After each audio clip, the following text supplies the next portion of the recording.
ఇదే నా సవాల్ చంద్రశేఖరరావు. శాతనైతే రా చూసుకుందాం. ఇదా గొప్పతనం. పార్లమెంటులో గెలిపిస్తే పారిపోయి గజ్వేల్లో ముఖ్యమంత్రి గోదావరి జలాల కోసం 3 ఏళ్లలో 1,00,000 కోట్లు ఖర్చు పెట్టి కాళేశ్వరం కడితే కూలేశ్వరం అయి కూలిపోయింది. ఆయన పాలమూరు ద్రోహి, మీ బిడ్డ పాలమూరు అభివృద్ధి చేసిందా లేదా ఒక్కసారి ఆలోచన చెయ్యండి. ఇవాళ మిత్రులారా, ఆనాడు మనం చేసిన సాయానికి తెలంగాణ ప్రజలకు కష్టాలలో ఉన్నప్పుడు ఎండకెవరైనా వస్తే తాగడానికి మంచినీళ్ళు ఇచ్చిన గుర్తు పెట్టుకుంటాం. మళ్ళా గుర్తు పెట్టుకొని తిరిగి సాయం చెయ్యాలనుకుంటాం. చేతనైన సాయం చేస్తాం. ఆనాడు రాజకీయంగా చావు బతుకుల మధ్యలో ఉన్న చంద్రశేఖరరావును మన జిల్లా నుంచి పార్లమెంటుకు పంపిస్తే 10 ఏళ్లు సంవత్సరానికి 5,000 కోట్ల రూపాయలు ఖర్చు పెట్టినా తెలంగాణలో 30 లక్షల ఎకరాలకు నీళ్లు వచ్చేటి. ఆనాడున్న 10 లక్షల ఎకరాలే ఈనాడు సాగునీరు అందుతున్నాయి తప్ప 26 లక్షలకు అందించాల్సిన నీళ్లు ఈ రోజు ఏ ఒక్క ప్రాజెక్టు పూర్తి చెయ్యలే. ఇవాళ అంటున్నారు మేము వస్తాం, మేము నడుస్తామని. మీరు వచ్చినా, మీరు నడిచినా, మీరు పొర్లినా తెలంగాణ ప్రజలు, ముఖ్యంగా మా అక్కలు, మా ఆడబిడ్డలు సాయంత్రం పూట జొన్న రొట్టెలు చేస్తారు. మహబీనగర్లో ఉత్తమన్న సలాకి కాల్చి వాత పెడతారు టీఆర్ఎస్ వాళ్ళకు.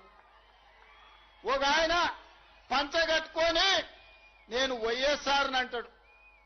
నేను ఇవాళ చెప్పదలుచుకున్నా, లాల్ చేసుకున్నాడు లాల్ బహదూర్ శాస్త్రి కాదు, గడ్డం పెంచుకున్నాడు భగత్ సింగ్ గాడు, పంచగట్టుకున్నాడు వైఎస్ఆర్ గాడు. ఇట్లనే పంచగట్టుకొని ఊర్లలోకి వస్తే పంచలో తొండలిడ్చి కొడతారు మా ఉద్దండాపూర్ వాళ్ళు. రా వచ్చి ఉద్దండాపూర్లో పాదయాత్ర చేతురా.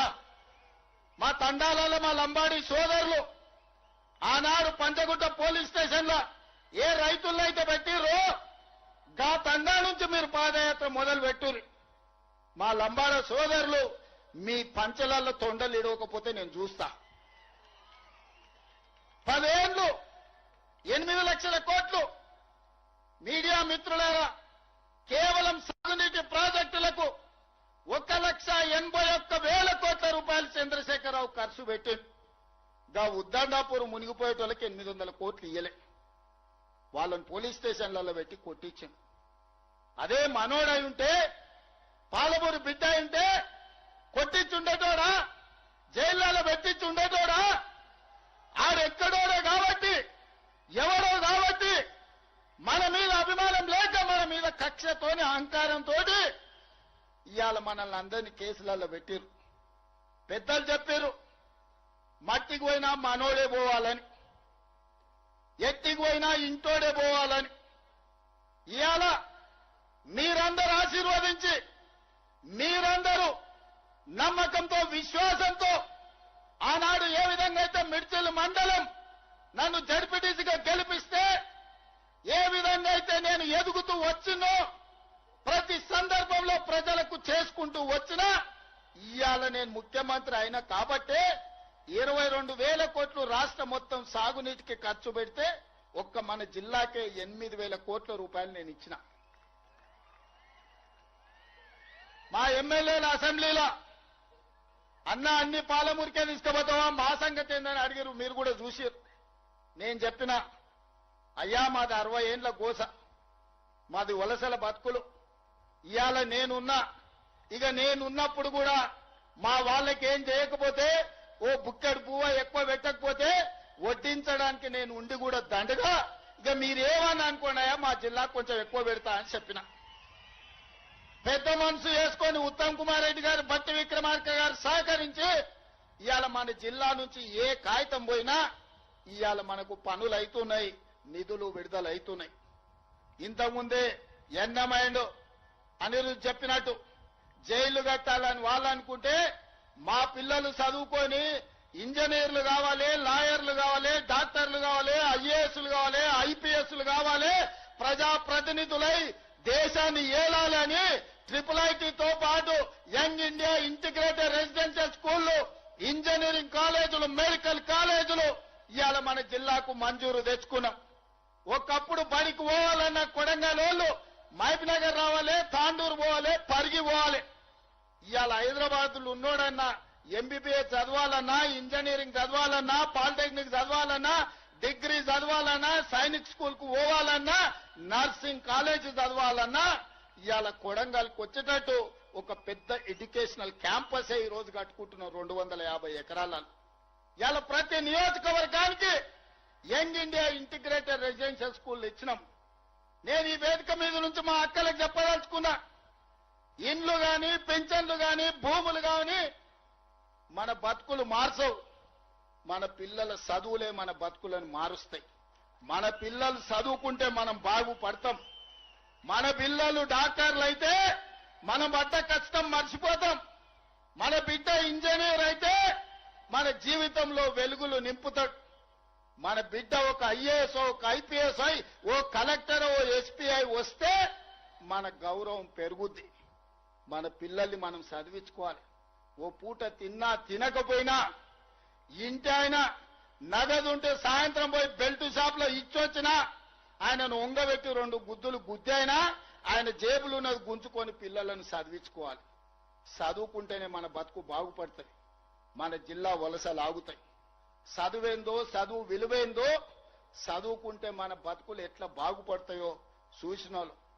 ఇవాళ ప్రభుత్వ పాఠశాలలనే చదువుకున్న మేము ముఖ్యమంత్రి స్థాయికి ఎదిగినామంటే చదువుకోవడం వల్లనే ఈ స్థాయి వచ్చింది.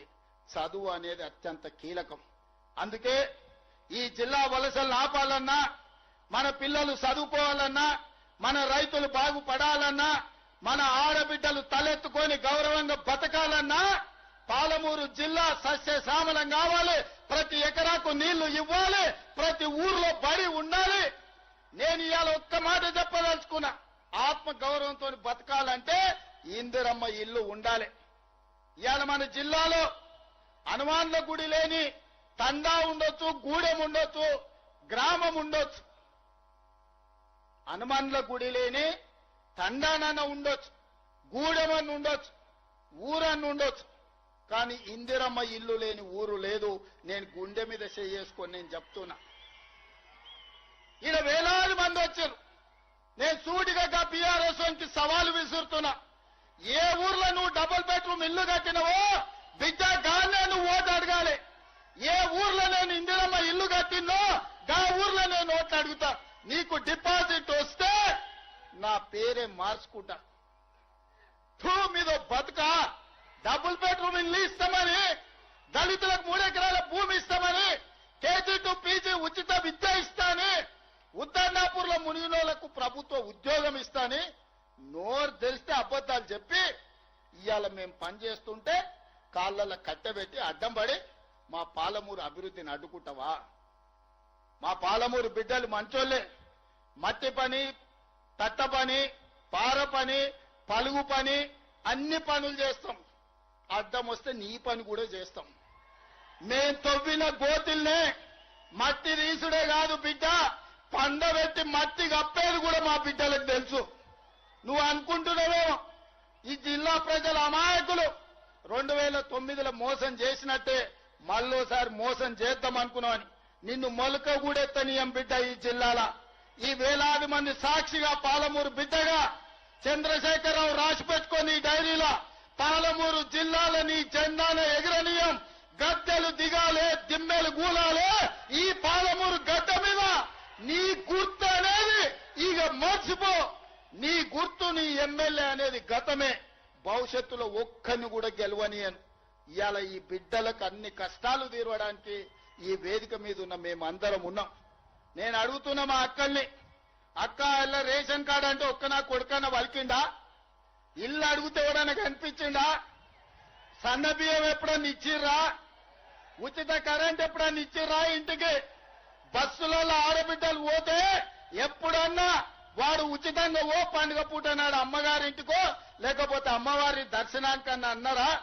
జోగులాంబ దర్శనానికి పోతే ఎప్పుడైనా బస్సులో ఉచితంగా పోయినరా? కురుమూర్తి జాతరకి ఎప్పుడైనా పోయినరా? మిర్చిల్లో ఉన్న హనుమాన్ల దేవాలయానికి ఏమైనా ఊరుకోండి హనుమాన్ల గుడికి పోతే ఎప్పుడైనా ఉచితంగా పోయినరా? మరి ఇవాళ నేను అడుగుతున్నా, రేవంత్ రెడ్డి నువ్వు ముఖ్యమంత్రి ఏం చేసినావని.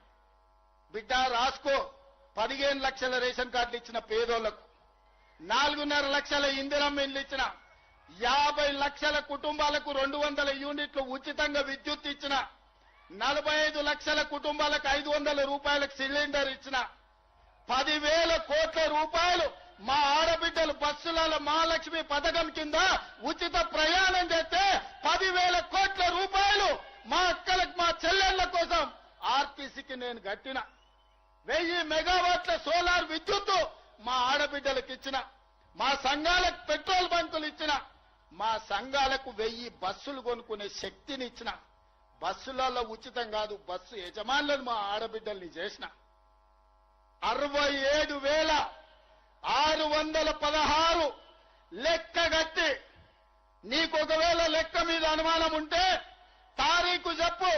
ఎల్బీ స్టేడియంలో అసెంబ్లీ ఎదురుగా 67,616 ప్రభుత్వ ఉద్యోగ నియామకాలు చేపట్టి తెలంగాణ నిరుద్యోగ యువకులకు ప్రభుత్వ ఉద్యోగాలు ఇచ్చిన, 25,35,000 రైతులకు 20,616 కోట్ల రూపాయల రైతు రుణమాఫీ చేసిన, రైతు భరోసా కింద 27,000 కోట్ల రూపాయలు రైతుల ఖాతాలో వేసిన, 500 రూపాయల బోనస్ సన్న ఓట్లు పండించిన వాళ్ళకు ఉత్తమ్ కుమార్ రెడ్డి గారు ఇచ్చారు. వ్యవసాయానికే 1,56,000 కోట్ల రూపాయలు ఈ 30 నెలల ఖర్చు పెట్టిన.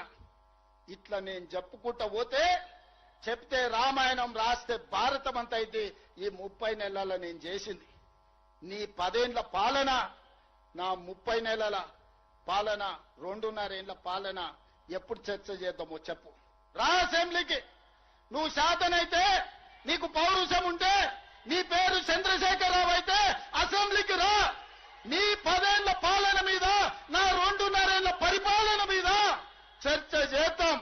ఓవేళ చర్చలో ఓడితే అక్కడికక్కడ నేను నీకు క్షమాపణ చెప్తా. లేకపోతే నోరు మూసుకొని ఆ ఫామ్ హౌస్ లో బోర్ల బొక్కల వండుకొని నిన్ను అడిగినోళ్ళు లేదు, నిన్ను పట్టించుకునేవాళ్ళు లేదు. తాడు బొంగరం లేని వాళ్ళని ఇద్దరిని బిల్లా రంగాలను ఊరి మీదకి వదిలేడు. వాని మీద వీడు, వీని మీద వాడి ఇద్దరికి నమ్మకం లేదు. ఈయన పొద్దుగాల ప్రెస్ పెడితే ఆయన సాయంత్రం ట్విట్టర్లో పెడతాడు. ఈయన సాయంత్రం అది పెడితే ఇంకొక ఆయన గుడికాను బడికాను ఫోటో దిగుతాడు. మీకే పొంతం లేదు. మీరు మా గురించి మాట్లాడేది. ఇవాళ ఆయన ఉత్తమాలకు లెటర్ రాసిండు. ఆ లెటర్ చదివితే నాకు నవ్వాలనో ఏడవాలనో కావాలి. 10 ఏళ్లు ఏడ్చినావు కాబట్టి ఆ కాళేశ్వరం కూలిపోయి ఈ రోజు 1,00,000 కోట్లు గోదావరిలో గడిచిపోయినాయి. మళ్ళా మాకు చదువు చెప్పనికి పోతుండు, సన్నాయి శుద్ధులు చెప్తుండు. నీ అంత సన్నాయితో చదువు చెప్పుకునే దాంట్లో మాకు దాపరిచ్చిందని నేను అడుగుతున్నా. అందుకే మిత్రులారా, ఇవాళ వేదిక మీద నుంచి అటు గోదావరి జలాలలో జరిగిన అన్యాయాన్ని మహారాష్ట్ర ముఖ్యమంత్రిని అడుగుతాం కడుగుతాం, అవసరమైతే మెడలు వంచైనా గోదావరి జలాల మీద తుమ్మిడి ఎట్టి దగ్గర ప్రాణహిత చేవెళ్ల ప్రాజెక్టును కడతాం. ఖచ్చితంగా భారతీయ జనతా పార్టీ నాయకులు కూడా మీరు అనుకుంటున్నారేమో, తమాషా అనుకుంటున్నారేమో, మిమ్మల్ని ఆదిలాబాద్, మెదక్, అదే విధంగా నిజామాబాద్, కరీంనగర్ లో మీరు ఎంపీలుగా ఉంటాం అనుకుంటున్నారేమో. గోదావరి జలాల మీద మహారాష్ట్ర ముఖ్యమంత్రి దాగుడు మూతలాడుతుండు. చర్చలకు రమ్మంటే రాకుండా పారిపోతున్నాడు. ఎన్ని రోజులు పారిపోతారు? మిమ్మల్ని ఈ ఊరు నుంచే తరిమే రోజు వస్తుంది. మర్యాదగా మహారాష్ట్ర ముఖ్యమంత్రిని చర్చలకు పట్టుకురండి. గోదావరి జలాల మీద తుమ్మిరేటి దగ్గర ప్రాజెక్టు కట్టి 100 టీఎంసీల నీళ్లు తీసుకొచ్చి శ్రీపాద ఎల్లంపల్లిలో పోసి ఆదిలాబాద్, కరీంనగర్, నిజామాబాద్, మెదక్ వరకు రైతాంగ కష్టాలు తీర్వడానికి పక్కా ప్రణాళికతో ముందుకు పోదాం. గోదావరి జలాల సమస్యను పరిష్కరించుకుందాం. ఇక కృష్ణానది జలాలు 60 ఏళ్ల నుంచి రావణ కాష్టం లాగా రగులుతుంది. 60 ఏళ్ల నుంచి రాయలసీమలతో కొట్లాడాలి, ఆంధ్రలతో కొట్లాడాలి, గుంటూరు గుడివాడతో కొట్లాడాలి. ఈ సమస్యకు శాశ్వత పరిష్కారం వద్దా? పరిష్కారం కావాలంటే చర్చలు చేయాలనా లేదా? ఇవాళ మనం మాట్లాడినప్పుడల్లా చంద్రశేఖరరావు దానికి అడ్డం పడతాడు. తిర్రి మాటలు మాట్లాడతాడు, ఎర్రి మాటలు మాట్లాడతాడు. అట్లెట్లా మాట్లాడతారంట.